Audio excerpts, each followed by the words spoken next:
और फिर ट्राई कर रहे हो क्वेश्चन?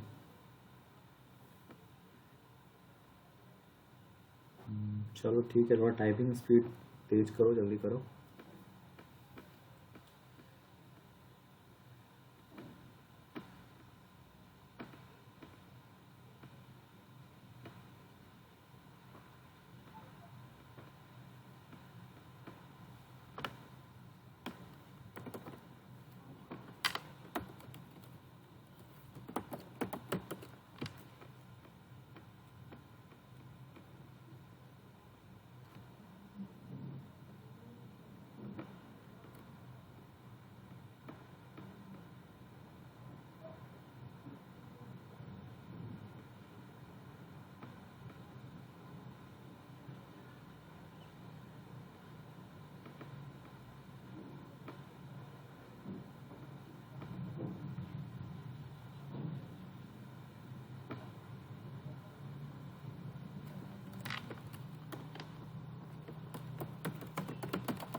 एग्जीक्यूट करो, एग्जीक्यूट हो जाएगा गौरव ये कोड एग्जैक्टली। चलो मैं ट्राई करता हूँ इसको एग्जीक्यूट करने का। जी डूडल को मैं डाल रहा हूँ। लॉजिक तो ऑब्वियसली सही है, लॉजिक तो कोई दिक्कत नहीं है, ऐसे ही होना है इफ एल्स लगा के। एंटर योर मार्क्स, मान लो मैं मार्क्स एंटर करता हूँ 85। printf एक सेकेंड,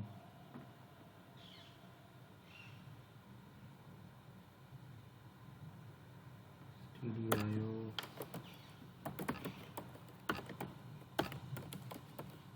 tdlib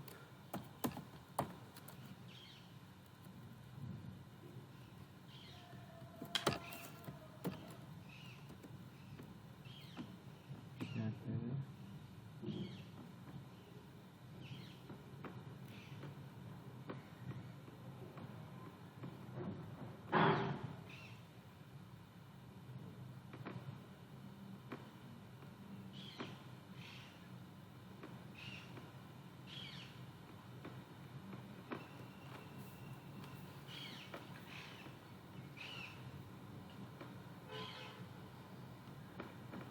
मैं ट्राई कर रहा हूँ गौरव का कोड एग्जीक्यूट कर दूँ यहाँ पे।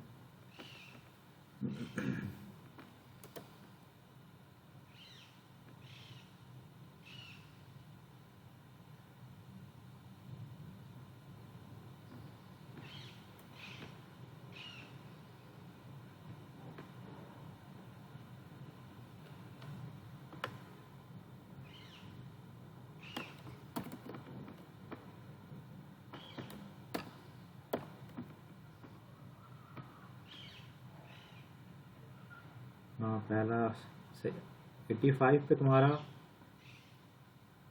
अच्छा तुमने शायद कुछ उसमें गलत देख लिया है, तुमने ग्रेटर देन और 90 पे ग्रेड A+ रखा है, उसमें मैंने 85 के ऊपर ही रखा। चलो वो भी सही है, तुमने लेकिन एक अलग लॉजिक लगा दिया है।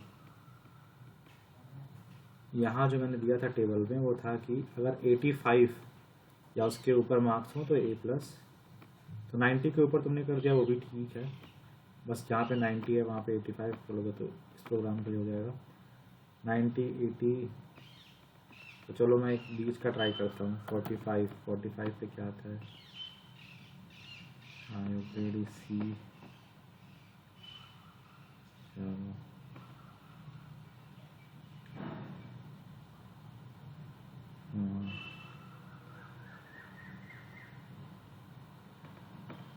तो बाकियों का भी आ गया।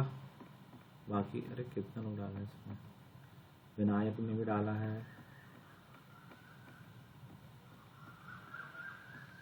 और का है,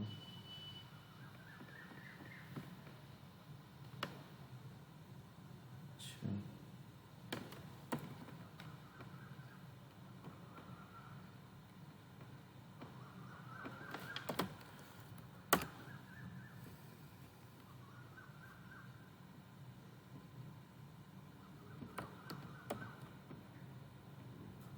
मान लो 75 डालता हूँ।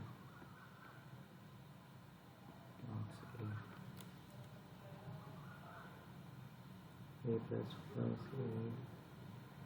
75 पे A है, सही है। और 35 पे क्या आ रहा है, 35 पे D आ रहा है, 34 पे क्या आ रहा है, सही है। अच्छा एक चीज़, एक टर्म और सीख लो तुम लोग। एक चीज़ होती है टेस्ट केस। टेस्ट केस सुन के कई लोग डर जाते हैं। टेस्ट केस कुछ अलग चीज़ नहीं होती है। जैसे जब आप अपने प्रोग्राम को टेस्ट करते हो, ठीक है ना, तो जो डिफरेंट डिफरेंट वैल्यूज़ देते हो उसे हम बोलते हैं टेस्ट केसेस। आ रही है में, जैसे जो भी आउटपुट आना चाहिए, मान लो कि 72 मार्क्स पे, 72 मार्क्स पे क्या आउटपुट आना चाहिए, इस टेबल क्वेश्चन को देखने पे देखो 72 आना चाहिए तुम्हारा B+ ग्रेड आना चाहिए, ठीक है ना। तो 72 जो मैं वैल्यू डाल रहा हूँ वो एक टेस्ट केस है, ठीक है। अगर जो हमारा प्रोग्राम का जो आंसर है वो इन सिंक है, जो होना चाहिए तुम्हारा इस लॉजिक के हिसाब से, तो हम बोलेंगे कि हमारा प्रोग्राम इस टेस्ट केस को पास कर गया है। आ रही बात समझ में। तो ये थोड़ा सा ध्यान रखना, जब कोई अगर किसी को कॉम्पिटिटिव प्रोग्राम में इंटरेस्ट होगा तो टेस्ट केसेस टर्म बहुत यूज होते हैं। Test cases are nothing but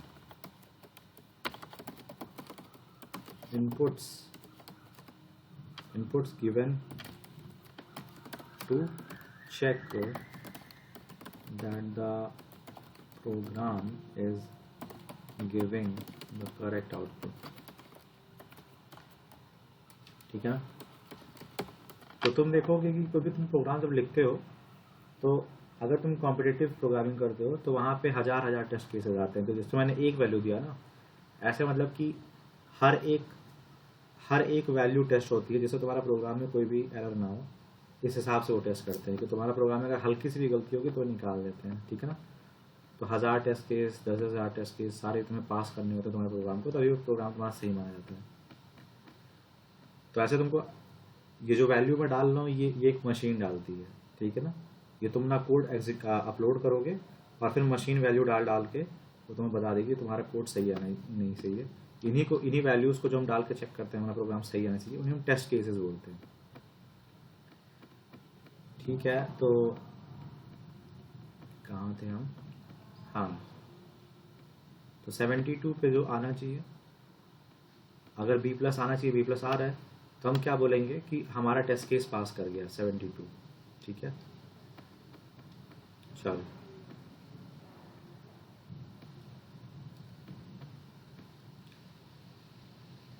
जो टेस्ट केसेस होते हैं, जो क्वेश्चन का क्रिएटर होता है,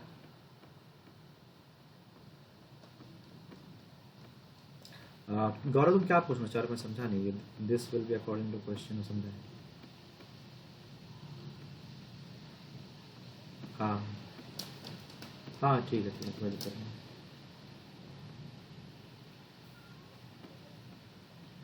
फॉर वाइल लूप मैं बताने को तो सोच रहा था, इफ एल्स क्लियर हो जाए तो ठीक है। ये तुम लोग कर लोगे ना, बाकी सवाल तुम लोग ट्राई कर लेना।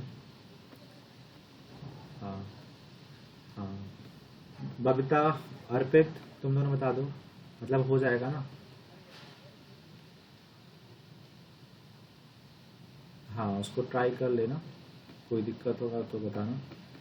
तो एक चीज़ देखो, मैं ये कहना चाहता हूँ कि जैसे जब भी तुम इफ एल्स लिखो ना, तो ट्राई करना कि तुम्हारा, देखो एल्स इफ लिखना भी ठीक है, हाँ ये भी सही है। देखो ब्रैकेट लगाना भी कई लोग सेफ्टी के लिए यूज़ करते हैं, कि वो हर एक चीज़ ब्रेसेस में करना चाहते हैं, ठीक है ना? जिससे तुम्हारा कोड, देखो ऐसा है, मैं क्या कहना चाह रहा हूँ मैं एक्सप्लेन करता हूँ। जैसे मान लो तुम्हें कई इफ एल्स लिखने हैं,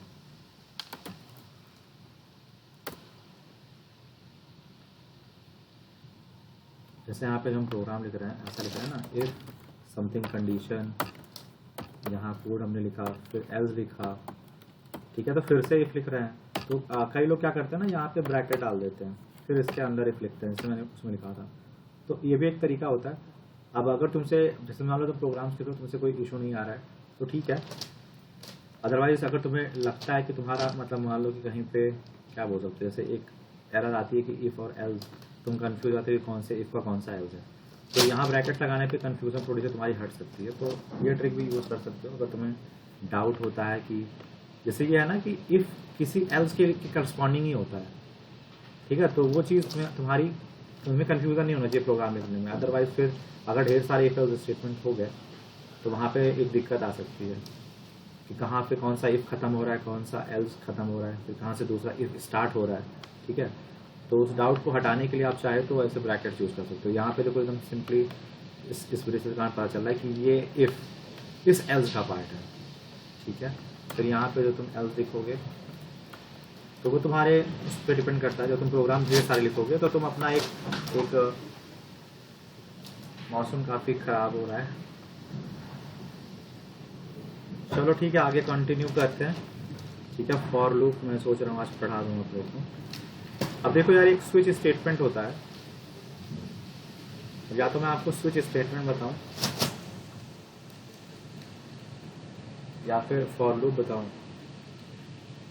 आवाज़ मेरी साफ साफ सुनाई दे रही है सभी को कि आवाज़ बहुत आ रही है, क्योंकि हवा बहुत तेज चल रही है? हाँ, आवाज़ क्लियर है? चलो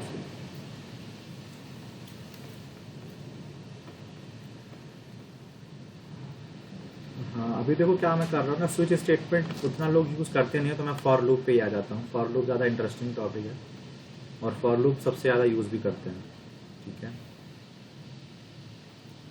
ये तुम्हारा थर्ड टॉपिक है, फॉर लूप। अगर तुम कोड लिखोगे ना, अगर सबसे ज़्यादा अगर तुम कोई चीज़ एनकाउंटर करोगे सबसे ज़्यादा बार, और जिसका तुम्हारे प्रोग्राम में सबसे बड़ा रोल होगा, तो वो ये कोड है लूप का, ठीक है ना। देखो लूप क्या काम आता है। लूप का पहले मैं एक बेसिक इंट्रोडक्शन देता हूँ कि कहाँ से क्यों ज़रूरत पड़ा। जैसे मान लो मैं तुमसे कहूँ कि तुमको एक सिंपल सा प्रोग्राम बोलता हूँ। मान लो तुम्हें 1 से लेकर 10 तक डिजिट्स प्रिंट करनी है, ठीक है, अलग अलग लाइन में। तो तुम क्या करोगे? एक तो तुम्हारे पास तरीका ये है कि 1 लिखो स्लैश एन लगाओ, 2 लिखो स्लैश एन लगाओ, 3 लिखो स्लैश एन लगाओ, ठीक है, 4 लिखो स्लैश एन लगाओ, ऐसे करते करते 9 लिखो स्लैश एन, और फाइनली 10। आर यू समझ? तो ये एक तरीका है, बीच में कुछ लिखा नहीं है, ऐसे मान लो एक तरीका है तुम्हारा ये प्रिंट करने का। ओके, तुम्हारा 1 से लेकर 10 तक का डिजिट प्रिंट करने का एक तरीके से तुम ऐसे कर सकते हो। अगर मैं यही तुमसे बोल दूं कि भाई तुम्हें 1 से लेकर 1000 तक की डिजिट्स प्रिंट करनी है, ठीक है, मतलब बेसिकली किसी काम को अगर तुम्हें बार बार करना हो, ठीक है, जैसे मान लो कि यही पीस ऑफ कोड है, मान लो तुमको हेलो वर्ल्ड ही 1000 बार प्रिंट करना है, तो बेसिकली तुम क्या करना चाह रहे हो कि इसी एक स्टेटमेंट को तुम्हें 1000 बार एग्जीक्यूट करना है, ठीक है ना। तो यहाँ सब अगर तुम्हें किसी चीज़ को बार बार करना है, वहाँ पे लूप्स काफ़ी ज़्यादा हेल्पफुल होते हैं।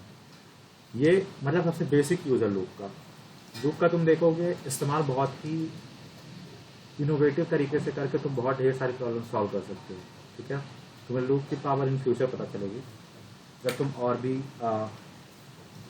क्वेश्चंस प्रोग्राम्स इम्प्लीमेंट करने का ट्राई करोगे तब।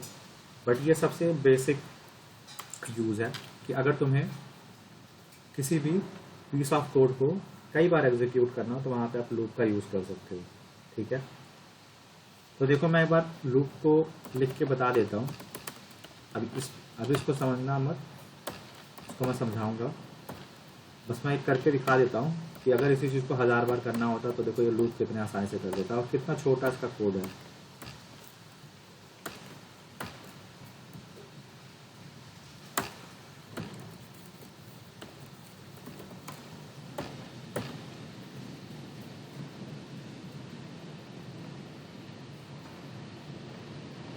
यार लाइट भी जा चुकी है, हम लोग का इंटरनेट चल रहा है कि नहीं? हेलो,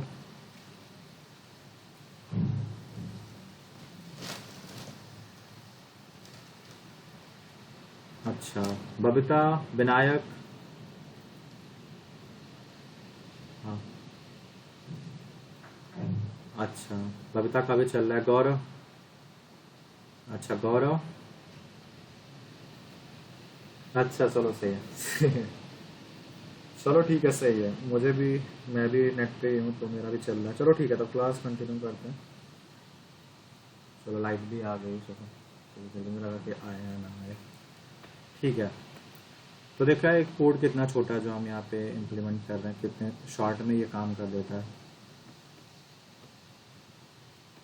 तो फॉर लूप बहुत पावरफुल चीज़ है, दिखाता हूँ मैं इसे कैसे काम करेगा ये। मैं यहाँ पे नंबर भी लिख देता हूँ जिससे तुम्हें आसानी हो समझने में कि ये 100 बार अगर 1000 बार लिखा है सच में। तो अभी ये कोड समझना नहीं है तुम्हें, बस कल दिखा रहा हूँ कि ये 1000 बार कर रहा है ये काम,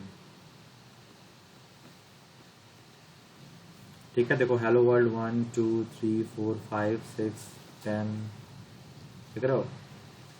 अब देखो इसकी लिमिट ये 100 तक का इन्होंने रख रखी है, जब बहुत ज़्यादा ये आउटपुट दिखाते नहीं है, ठीक है। 100 लाइन तक इन्होंने दिखा दिया कि मैंने 100 तक लिखा ही है, 100 तक मैंने लिखा ही है। 1000 करना था ना इसको, देखते हैं कितना करते हैं, 1000 करते हैं कि नहीं करते हैं। यहाँ देखो लिख दिया जे डूडल आउटपुट लिमिट रीच्ड, तो ये 428 के बाद नहीं शो कर रहा है। अगर तुम किसी आईडी में करते हो, ये तो ऑनलाइन आईडी है ना, अगर तुम कोड ब्लॉक्स वगैरह में एग्जीक्यूट करोगे तो तुम्हें पूरा दिखा देगा, ठीक है। तो ये देखो है फॉर लूप की एक पावर कि तुम्हें अगर एक पीस ऑफ कोड कई बार एग्जीक्यूट करना है तो वहाँ पे काफ़ी हेल्पफुल होता है। अब आती है बारी इसको लिखते कैसे हैं, ये सबसे इम्पोर्टेंट चीज़ है, ठीक है। तो चलो यार इसको देखो ऐसे लिखेंगे, फॉर लूप लिखने के लिए देखो ऐसा होगा। पहले आप लिखोगे फॉर, ठीक है। देखो सबसे पहले आप एक वेरिएबल क्रिएट कर लोगे जिसका यूज करके आप काउंट करोगे कि आप लूप कितनी बार चला चुके हो, ठीक है ना। आपको लूप 1000 बार मान लो कि आपको एग्जीक्यूट करना हो पीस ऑफ कोड, तो एक वेरिएबल आपको चाहिए जो काउंट रख सके कि अभी तक हम कितनी बार उस पीस ऑफ कोड को एग्जीक्यूट कर चुके हैं। आ रही बात समझ में, ठीक है। तो मान लो हमने एक वेरिएबल बना लिया है आई, इसका हम यूज करेंगे लूप को लिखने में, ठीक है। तो देखो सबसे पहले ऐसे आप लिखोगे फॉर और फिर आप ब्रैकेट लगाओगे। तो जब आप ब्रैकेट लगाओगे ओपनिंग ब्रेसेस और क्लोजिंग ब्रेसेस, अब इसके अंदर क्या करना है, आप पहले स्पेस दे दो। सबसे पहले आप यहाँ पे जो कुछ भी लिखोगे वो अपने वेरिएबल को इनिशियलाइज करोगे। देखो जब भी आप लूप स्टार्ट करोगे तो आप डिसाइड करोगे कि आपके वेरिएबल की वैल्यू कितनी होगी और लूप खत्म होने तक कितनी होनी चाहिए। यही डिसाइड करेगा कि आपका लूप कितनी बार चलेगा। आ रही बात समझ में, ठीक है। तो लूप के स्टार्टिंग के लिए आपको अपने वेरिएबल को कुछ वैल्यू देनी होगी, उसी को हम बोलते हैं इनिशियलाइजेशन। उसी प्रोसेस को क्या बोलते हैं, इनिशियलाइजेशन। इनिशियलाइज करना मतलब अपने वेरिएबल को कोई वैल्यू देना, मतलब जो पहली वैल्यू आप असाइन करते हो उसको हम बोलते हैं कि हम इनिशियलाइज कर रहे हैं। तो ज़्यादातर देखोगे 0 या फिर 1 ऐसी कोई वैल्यू दे देते हैं। हरी बात समझ में। तो सबसे पहले जो पहला स्टेटमेंट होगा वो होगा इनिशियलाइजेशन का। आ रही बात में। तो यहाँ पे आप इनिशियलाइज करोगे, इनिशियलाइजेशन लिख दो यहाँ पे, उसके बाद आप लगाओगे सेमी कॉलन। ठीक है, अभी पूरा ये समझ लो, एक एग्जांपल जब मैं दूंगा उसके साथ साथ तो फिर और अच्छे समझ में आएगा। तो ये समझ में आया। तो देखो ऐसे आपके लूप में टोटल ये जो फॉर लूप है इसके इस स्टेटमेंट में टोटल तीन हिस्से होंगे। पहला होगा इनिशियलाइजेशन का, और दूसरा जो होगा वो होगा वहाँ पे कंडीशन चेक होगी, कंडीशन चेक। ये क्या होता है मैं समझा रहा हूँ। और यहाँ पे आपका होता है थर्ड में अपडेशन। ठीक है, तो ये याद रख लो, सबसे पहले इनिशियलाइजेशन, दूसरा पार्ट होगा कंडीशन चेक, और तीसरा होगा अपडेशन। ठीक है, अपडेशन मतलब क्या, अपडेट करना। आपको हर एक एग्जीक्यूशन के बाद, अब देखो आप फॉर लूप में ऐसे ये आपका स्मॉल ब्रैकेट के बाद ये तीन चीज लिखोगे, फिर आप कर्ली ब्रेसेस लगाओगे, ओपनिंग और कर्ली ब्रेसेस। अब इन ओपनिंग और कर्ली ब्रेसेस के बीच में वो कोड जाएगा जो आप एग्जीक्यूट करना चाहते हो। ठीक है ना, कोड टू बी एग्जीक्यूटेड, वो पीस ऑफ कोड आप यहाँ पे डाल दोगे। एग्जाम्पल के तौर पे मैं यहाँ पे सबसे सिंपल जो हम लोग काम कर रहे थे, हेलो वर्ल्ड को बार बार प्रिंट करना, वो मैंने पीस ऑफ कोड डाल दिया। ठीक है, तो हमको मान लो यही स्टेटमेंट बार बार एग्जीक्यूट करना है, इसको मान लो जितनी बार एग्जीक्यूट करना है। यहाँ पे हमने 1000 बार किया था। ठीक है, तो अब इसके यहाँ आप कोई भी कोड, कॉम्प्लिकेटेड कोड भी डाल सकते हो। इसके अंदर पूरा का पूरा जहाँ पे मैंने प्रिंटफ लिखा है, यहाँ इसके अंदर पूरा इफ एल्स स्टेटमेंट आप लिख सकते हो। ठीक है, तो कोई भी इसके अंदर लॉजिक लिख सकते हो।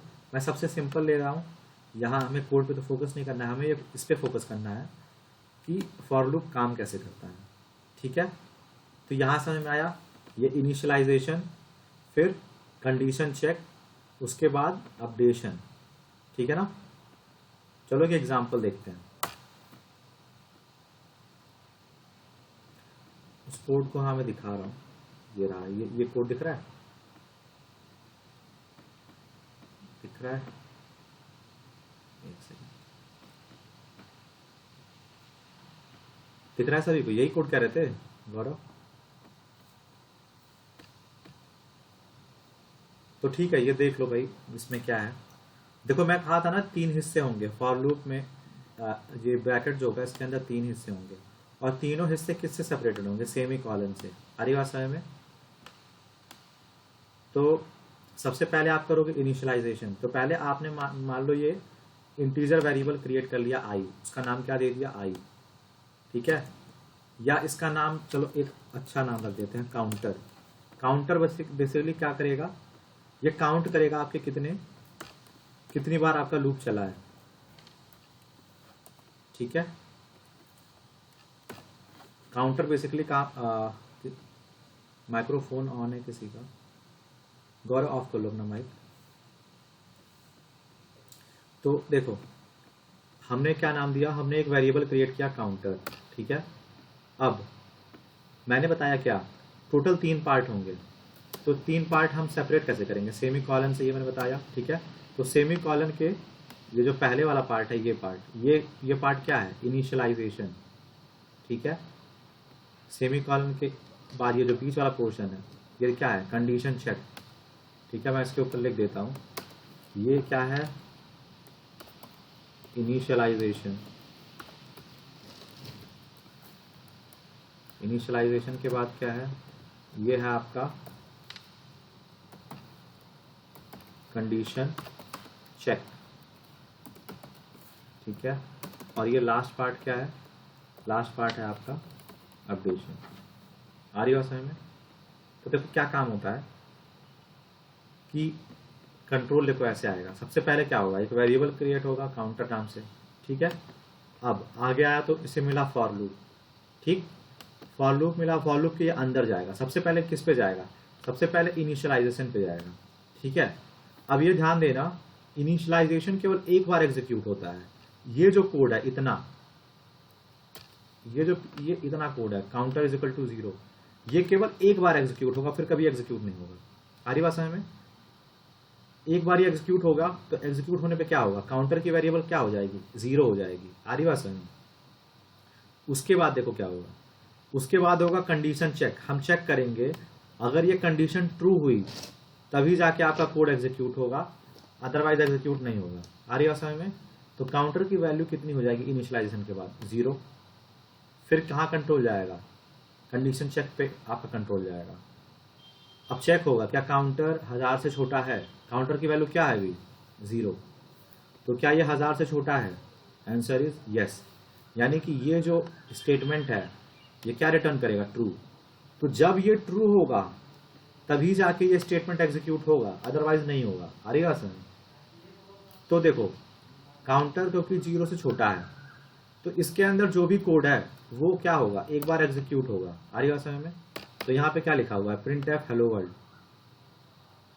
ठीक है, %d। अब यहाँ पे मैं लिख दे रहा हूँ काउंटर +1। ये बेसिकली ये दिखा रहा है हम कितनी बार हेलो वर्ल्ड लिख रहे हैं। तो काउंटर की वैल्यू पहले 0 होगी।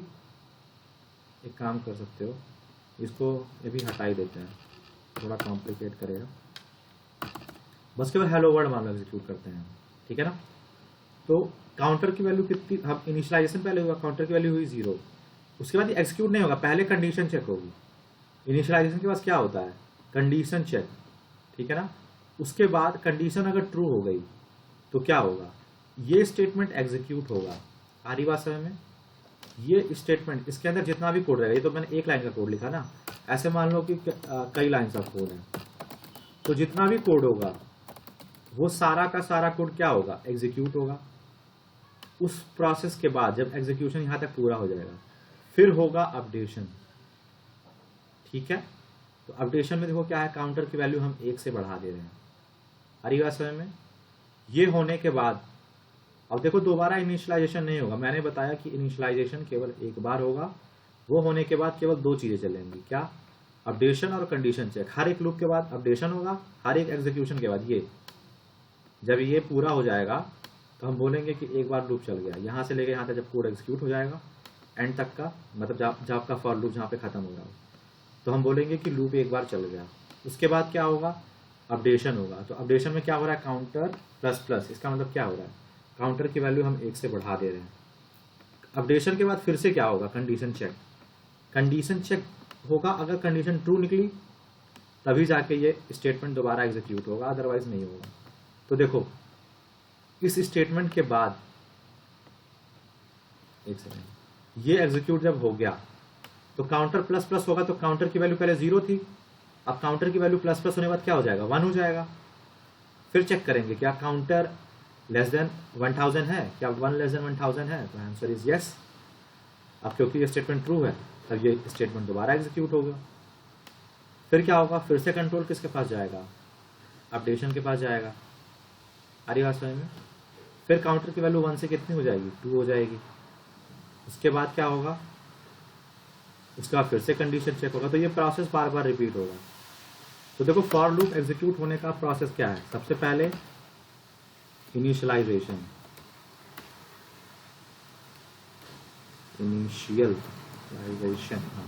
इनिशियलाइजेशन,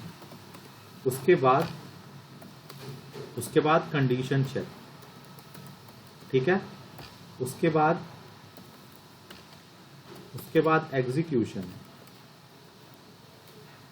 एग्जीक्यूशन के बाद अपडेशन, अपडेशन के बाद, अब एक बार अगर ये हो गया इसके बाद क्या होगा? इनिशियलाइजेशन भूल जाओ, अब केवल क्या होगा?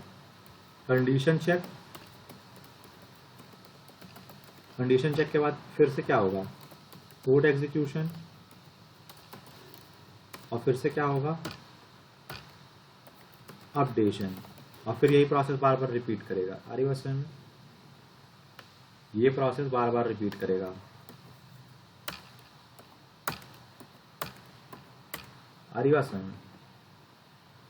ठीक है, चलो मैं एक थोड़ा और आसान प्रोग्राम बना देता हूँ इसको समझाने के लिए। जहाँ पे हम प्रिंट कर रहे हैं हेलो वर्ल्ड, वहाँ हेलो वर्ल्ड ना प्रिंट करके आप क्या प्रिंट करो? इस वेरिएबल की वैल्यू प्रिंट करते हैं। चलो %d वैल्यू ऑफ काउंटर, यहाँ पे हमने क्या डाल दिया? काउंटर, ठीक है? अब देखो ये काम कैसे करता है। इसको मैं एग्जीक्यूट करता हूँ, देखो क्या हो रहा है। इसको 1000 बार ना करके छोटा करते हैं, मान लो इसको केवल 7 बार एग्जीक्यूट करते हैं, या उससे भी कम रखते हैं, पहले 5 करते हैं। चलो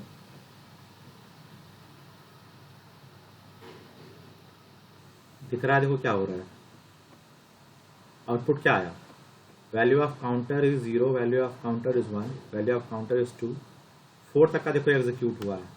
इस आउटपुट को मैं यहाँ कॉपी कर लेता हूँ तुम्हें समझाने के लिए। देखो क्या हुआ है, ये रहा हमारा आउटपुट, ठीक है ना। ये आउटपुट कैसे आ रहा है समझो। सबसे पहले काउंटर इनिशियलाइज हुआ क्या, 0, फिर क्या होगा, इनिशियलाइजेशन के बाद क्या होगा, कंडीशन चेक होगी। ये कंट्रोल किस पे आएगा, कंडीशन चेक पे। तो काउंटर हम चेक करेंगे क्या 0 लेस देन 5 है, आंसर इज यस, ठीक है। क्या होगा, प्रिंटफ वैल्यू ऑफ काउंटर, अभी देखो काउंटर की वैल्यू कितनी है, 0 है, तो क्या प्रिंट हो गया, वैल्यू ऑफ काउंटर इज 0। ये पहली लाइन कैसे आउटपुट आई, क्लियर हुआ। उसके बाद देखो क्या हो रहा है, जब ये स्टेटमेंट एग्जीक्यूट होगा, उसके बाद एग्जीक्यूशन के बाद क्या होता है, हमेशा एग्जीक्यूशन के बाद क्या आएगा, अपडेशन। ये याद रखना, एग्जीक्यूशन के बाद क्या आएगा, अपडेशन। तो ऐसे याद रखना है, सबसे पहले इनिशियलाइजेशन केवल एक बार, उसके बाद क्या होगा, कंडीशन चेक, कंडीशन चेक के बाद एग्जीक्यूशन, फिर अपडेशन, फिर यही चीज बार बार रिपीट होगी, condition check, code execution, updation, condition check, code execution, updation, ठीक है ना। तो देखो यहाँ पे जब वैल्यू ऑफ काउंटर 0 प्रिंट हुआ, फिर काउंटर की वैल्यू 0 है अभी, फिर क्या होगा, अपडेशन होगा। तो काउंटर प्लस प्लस होने के बाद काउंटर की वैल्यू कितनी हो गई, 1। उसके बाद क्या चेक होगा, कंडीशन चेक होगी, तो क्या 1 लेस देन 5 है, हाँ है भाई, तो फिर ये कोड एग्जीक्यूट हो जाएगा। अब काउंटर की वैल्यू कितनी है, 1 है, तो ये लाइन प्रिंट होगी, वैल्यू ऑफ काउंटर इज 1, ठीक है। उसके बाद एग्जीक्यूशन के बाद फिर क्या होगा, फिर से अपडेशन होगा, तो काउंटर की वैल्यू 1 से क्या हो जाएगी, 2 हो जाएगी। फिर कंडीशन चेक होगा, क्या 2 is less than 5, answer is yes, तो फिर से ये एग्जीक्यूट होगा। अब काउंटर की वैल्यू 2 है, तो क्या प्रिंट होगा, वैल्यू ऑफ काउंटर इज 2।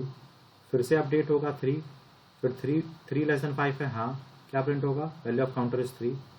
फिर अपडेशन होगा, काउंटर क्या हो जाएगा, 4, क्या 4 इज लेस देन 5, यस, तो क्या प्रिंट होगा, value of counter is 4।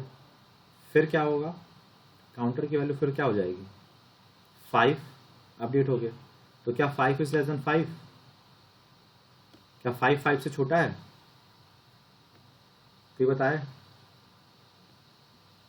5 less than 5, ये स्टेटमेंट ट्रू है या फॉल्स, हाँ ये फॉल्स है। तो जैसे ही आपका एक बार कंडीशन फॉल्स हुआ, वैसे ही आप लूप के बाहर आ जाओगे, आ रही बात समझ में। तो चलो मैं यहाँ पे लिख देता हूँ प्रिंटफ, प्रिंटफ क्या लिख देते हैं, सी प्रोग्राम मान लो, या फिर या लिख देता हूँ, चलो यहाँ पे एंड ऑफ लूप। तो एक बार देखो फिर से मैं एग्जीक्यूट कर देता हूँ, तो तुम्हें समझ में आ जाएगा। तो क्योंकि वो स्टेटमेंट फॉल्स हो गया,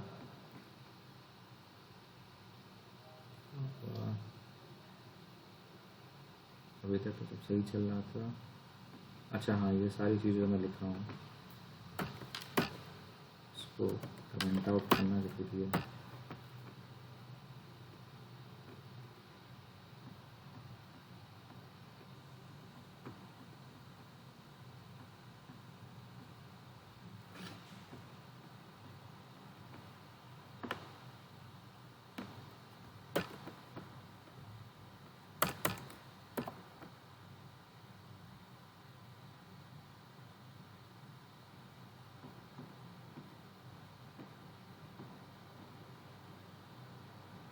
ठीक है ना, ये देख रहे हो।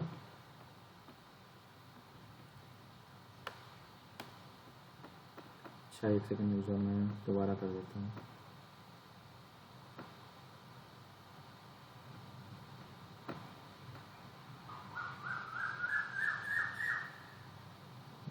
चैट में जो मैंने भेजा है कि तुमने जो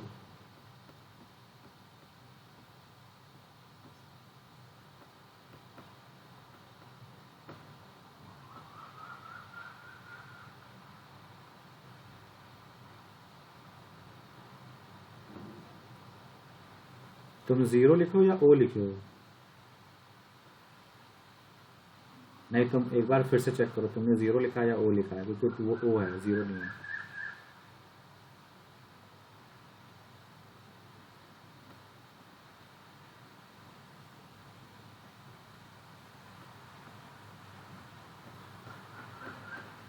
देखो ऐसा है, हाँ, वो है। हम्म, तो देख लो ये कैसे आ रहा है। वैल्यू ऑफ काउंटर, जब ये काउंटर की वैल्यू तुम्हारी 5 हुई तो तुम्हारा कंडीशन जो हुआ 5 <5, ये एक भी बार जैसे ही ये पहली बार तुम्हारा कंडीशन फॉल्स होगा तुम्हारा फॉर लूप खत्म हो जाएगा। आ रही बात समझ में? उसके बाद आपको चेक करने की जरूरत नहीं। आप फिर क्या करोगे, जहाँ फॉर लूप आपका खत्म हो रहा है उसके बाद आप देखोगे, ठीक है ना। तो उसके बाद के जो लाइन्स होंगी वो एग्जीक्यूट होना स्टार्ट हो जाएंगी। तो यहाँ लाइन क्या है, एंड ऑफ लूप। तो देखो 4 के बाद क्या प्रिंट हो जा रहा है, एंड ऑफ लूप। आ रही बात समझ में? तो फॉर लूप सबको समझ में आ गया। किसी को कोई डाउट है? अर्पित कविता कोई डाउट है तुम्हें इसमें, फॉर लूप में? हाँ, कोड फिर से दिखाऊं कोड, ये वाला? इसमें क्या पूछना, कुछ पूछना है इसमें?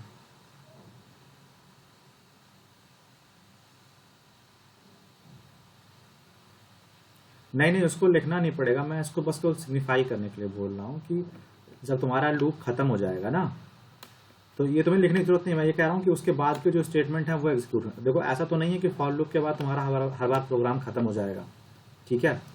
ये फॉर लूप का पार्ट नहीं है प्रिंट है। आ रही बात समझ में? और ना ही तुमको लिखने की ज़रूरत है, मैं ये बता रहा हूँ। हाँ, ये लिखने की तुम्हें ज़रूरत नहीं है, लेकिन मैं तुम्हें ये बता रहा हूँ कि तुम्हारे फॉर लूप के बाद जो कोड होंगे, जब तुम्हारा फॉर लूप खत्म हो जाएगा तो उसके नीचे वाले जो कोड होंगे वो एग्जीक्यूट होना स्टार्ट हो जाएंगे। आ रही बात समझ में? तो ये देखो, इसको मैं हटा देता हूँ, उसके बिना भी हमारा लूप तो परफेक्टली फाइन काम करेगा, ठीक है ना। तो बस इस बार एंड ऑफ लूप प्रिंट नहीं करेगा, और क्या है, और कुछ नहीं, ठीक है ना। तो हमारा लूप चलेगा, ऐसा कोई इशू नहीं है कि आपको प्रिंट एंड ऑफ लूप लिखना पड़ेगा हर बार, ऐसा नहीं है कुछ भी। और इसमें कोई डाउट है?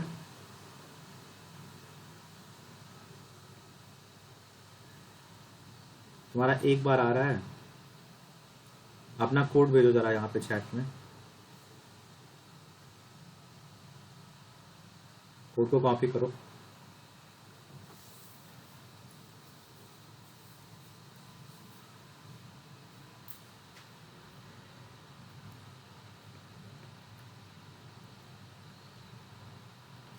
देखो ऐसा होगा ना कि तुम प्रोग्रामिंग में तुम शुरुआत में टाइप करोगे तो कुछ बहुत बेसिक बेसिक चीज़ें बहुत एरर होती हैं, जैसे कि सेमी कॉलन। सबसे ज़्यादा जो एरर आती है वो होता है सेमी कॉलन ना प्लेस करना, सेमी कॉलन गलत प्लेस करना, ठीक है।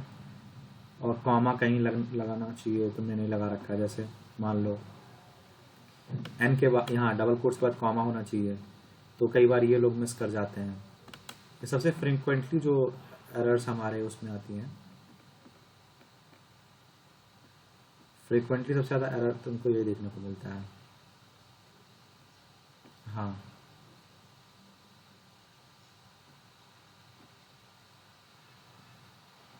हम्म, हम्म, हम्म।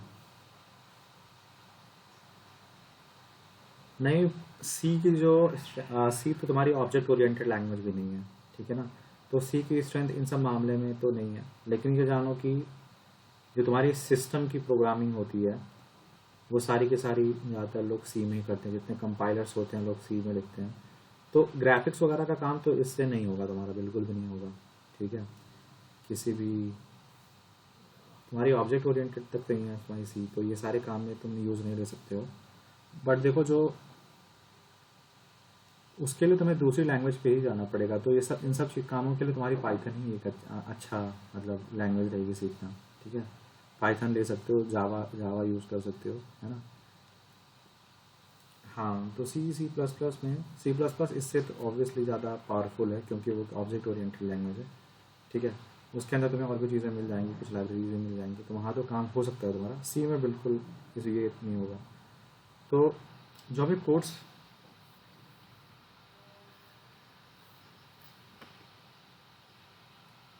किसका? सी प्लस प्लस का।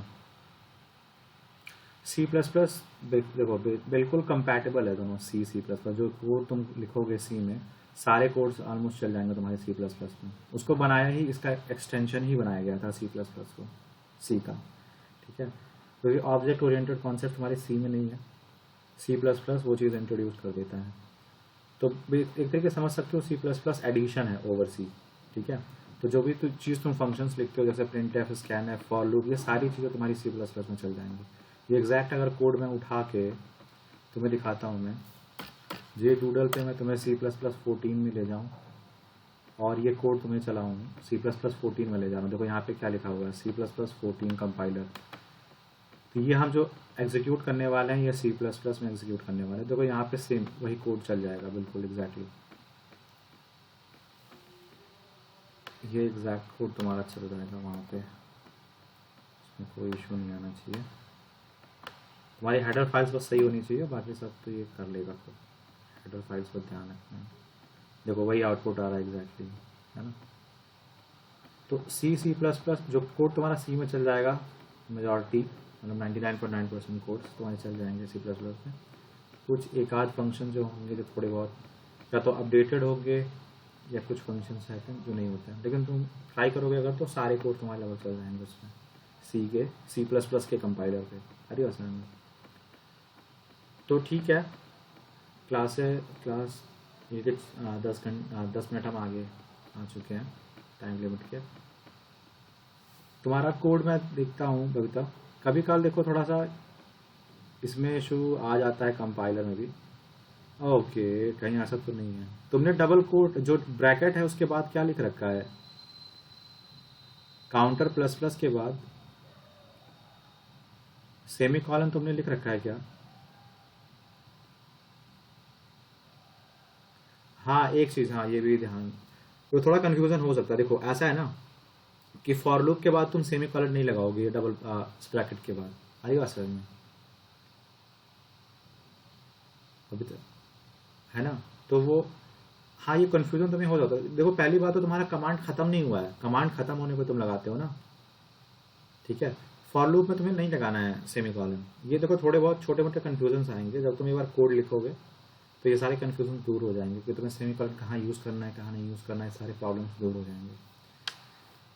चलो फिर ठीक है ना, हमारे टाइम थोड़ा सा ज़्यादा हो गया।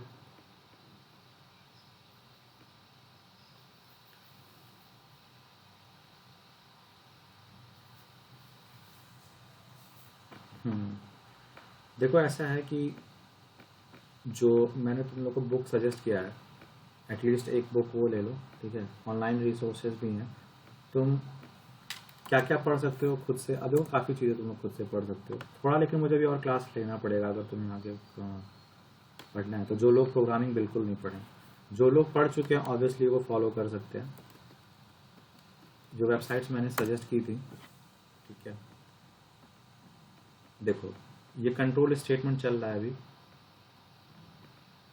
इफ एल्स मैं पढ़ा चुका हूँ, ठीक है। लूप चल रहे हैं, तो सी कंट्रोल स्टेटमेंट तुम पूरा पढ़ सकते हो। उसके बाद फंक्शंस हैं, अरे हैं, ये सारे तुम पढ़ सकते हो। जो लोग पढ़ चुके हैं उनके लिए तो बहुत नया नहीं होगा, उनके लिए क्या नया होगा बता रहा हूँ।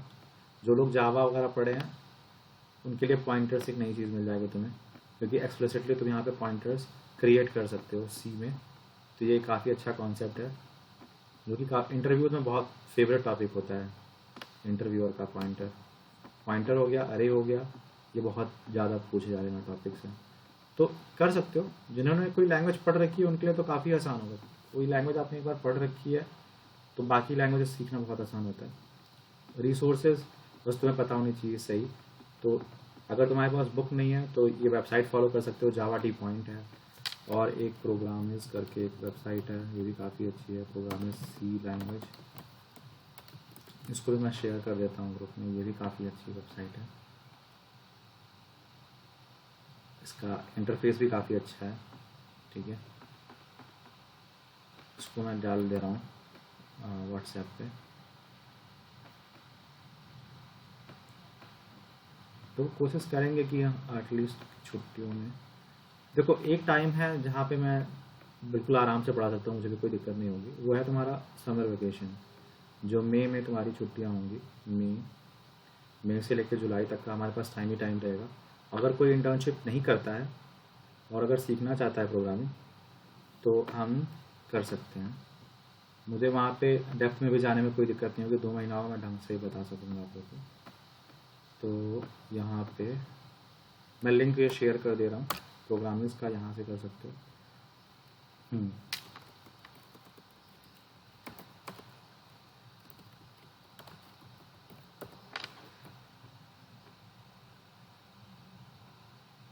हम्म,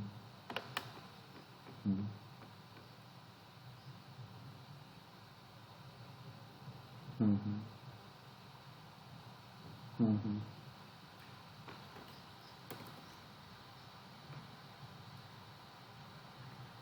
हाँ, देखो अब तुम्हें कोई भी लैंग्वेज सीखनी होगी तो तुम देखो, ऐसा है, ऑब्जेक्ट ओरिएंटेड सिखाने के लिए मैं तुरंत सी प्लस प्लस में चला जाऊँगा, क्योंकि सी प्लस प्लस में तुम मेजॉरिटी ऑफ द टॉपिक पढ़ ही रहोगे, क्योंकि तुमने सी पढ़ रखा है, बस फिर मुझे ऑब्जेक्ट ओरिएंटेड प्रोग्रामिंग सिखानी होगी, ठीक है ना। देखो,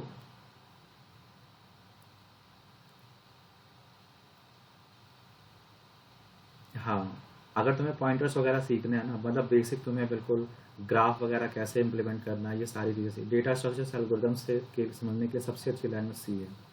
तो एक बार तुम्हारा कोर हो जाएगा बढ़िया से, अगर ये बेस स्ट्रांग हो गया, उसके बाद तुम्हें पाइथन पढ़नी हो, जावा पढ़नी हो, या इन फ्यूचर कोई भी लैंग्वेज, ऐसा तो नहीं है कि कोई भी लैंग्वेज आ गई है तो हमेशा रहेगी, ऐसा कोई भी गारंटी नहीं है, ठीक है ना। तो बहुत सारी लैंग्वेजेस आउटडेटेड हो जाती हैं, क्योंकि उनसे अच्छी लैंग्वेजेस आ जाती हैं, ठीक है। जैसे कि देखो, पहले एंड्रॉयड एंड्रॉयड ऐप्स जो तुम्हारी बनती थी वो जावा में पहले ज़्यादा बनती थी, अब कोटलियन आ गई है। इन फ्यूचर हो सकता है कि कोई और लैंग्वेज इंट्रोड्यूस हो जाए, लेकिन सारे लैंग्वेजेस का कोर कॉन्सेप्ट वही रहेगा, ठीक है, कि वही वही फॉर लूप, वही वाइल लूप, है ना। बस थोड़ा सा फ्लेवर अलग हो जाता है हर एक लैंग्वेज का। तो अगर तुमने एक लैंग्वेज ढंग से कर रखी है, तो इंटरव्यूअर भी अगर तुमसे पूछेगा तो वो कोई भी ऐसे लैंग्वेज उठा के नहीं पूछेगा कि चलो गो लैंग्वेज में तुम ये कोड करके दिखाओ। तुमसे तुम्हें वो सी प्लस प्लस जावा, इससे ज़्यादा वो बाहर जाने की कोशिश नहीं करेगा, ठीक है ना। तो ये सारी चीज़ें हैं। तो अगर मैं ऑब्जेक्ट ओरिएंटेड तुम लोग को पढ़ाऊँगा, तो वो सी प्लस प्लस में ही हम जाएंगे, ठीक है। ये जो बुक है, शायद स्क्रीन पे विजुअल होगा, मैं दिखा रहा हूँ, हाँ, ये जो बुक है सी इन डेप्थ, किसी भी सोर्स से खरीद लेना। ये एस के श्रीवास्तव, दीपाली श्रीवास्तव करके नाम है। ये लिंक बोलो तो मैं डाल देता हूँ। अच्छी किताब है तो मैं इसे शेयर कर दे रहा हूँ, कहीं से भी ले लेना अपने यहाँ से, या कोई, मतलब मैंने जो पढ़ रखा है तो मैं तुम्हें आराम से फॉलो भी करवा पाऊँगा इस बुक को। और काफ़ी अच्छी बुक है, मतलब अगर तुमने ये पढ़ लिया ढंग से, तो ऑलमोस्ट समझो सी में तुम्हें एक बहुत बेहतरीन नॉलेज हो जाएगी। इसके अंदर काफ़ी चीज़ें बहुत डेप्थ में है और बहुत इजी लैंग्वेज में है, मतलब बिल्कुल स्टूडेंट फ्रेंडली बुक है, लैंग्वेज बहुत ही आसान रखी है मैंने, तो कोई दिक्कत नहीं होगी, ठीक है। ये बुक मैं कहूँगा तो ले लेना, और पढ़ पढ़ के इससे नोट्स बना लेना। और इसमें से जो कोड्स आएंगे ना, उनको तुम इम्प्लीमेंट करने का ट्राई करना, मतलब जो भी तुम कोड पढ़ो, अगर देखो तुम केवल फिजिक्स की तरह केवल किताबें पढ़ोगे इसके अंदर, तो बोर हो जाओगे कोडिंग में। कोडिंग ऐसी चीज़ है, तुम्हें मज़ा उसमें तभी आएगा जब तुम जो पढ़ो तुरंत उसे कोड करो, ठीक है ना। तुम्हें वो याद भी आसानी से हो जाएगा, और उस कोड को तुम लिख लो, फिर रिवीजन करना भी बहुत आसान है, ठीक है ना।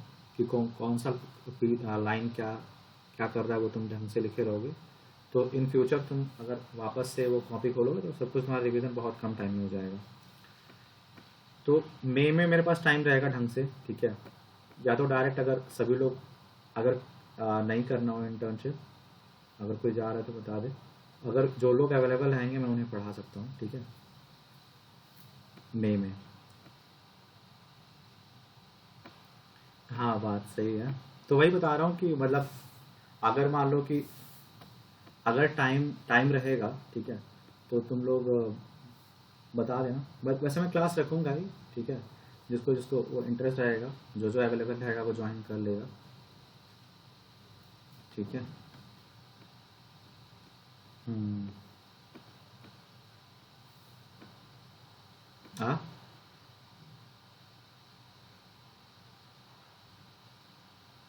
हाँ, बताओ। हाँ, हाँ, हाँ, बात सही है।